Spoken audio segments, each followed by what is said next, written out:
So, the idea for Fields of Frozen Stars was basically something I started kind of putting together in my head when I was in my early 20s. I wanted to write something about World War One. I think World War One's pretty fascinating. I think it's a first major war that really hits home the idea of how horrific modern warfare can be. And one of the things I always found fascinating was after World War I, the Spanish flu took over and wiped out nearly 1/4 of the population. So, you know, you look at all apocalyptic shows now, The Walking Dead, things like The Stand, and, you know, back then, these people were living about as close to an apocalypse as you can get in their minds.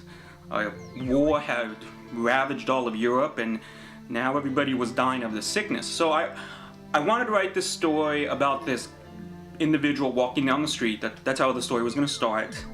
And he's just kind of seeing reflections of all this destruction and death.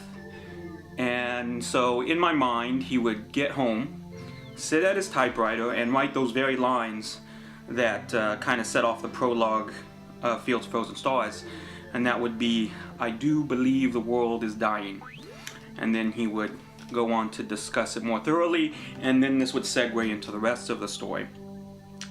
So now, fast forward to 2015, I've made a lot of friends online over the last few years, and it's very interesting because you start to see this idea of a question: are your online friends real? Are your Facebook friends real? Are the people you meet online, are they really friends? Can you call them real friends? And this is a really interesting question to me, because I think if you're talking to somebody every day, if you're sharing information about your life and you're getting a response, I think that's friendship. So I wanted to explore this idea of a connection in this manner. Now, traditionally, you know, you have this idea of letters, and you know, in a war story, a love story goes hand in hand. So I thought of this idea of this connection made between letters, messages back and forth of two people who never really meet, and what kind of passion they might share in just these words and just these messages.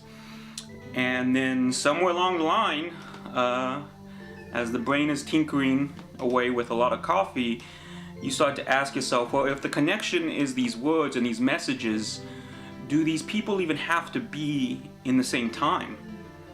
Can they be in different times connected just by messages?